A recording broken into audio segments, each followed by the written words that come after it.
the Gestalt script. And essentially this is students, when they take in information, many students can take in word by word.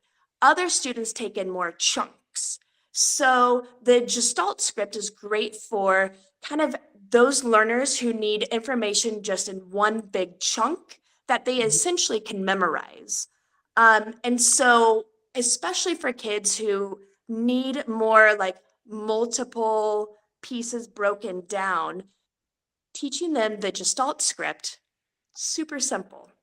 Mhm. You do, and I like to do sign language that goes along with it that I've kind of created on my own.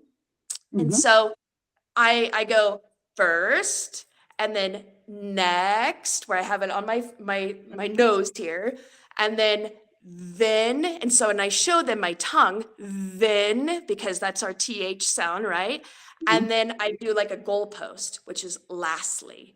And Mhm. so I get my kids to memorize the script.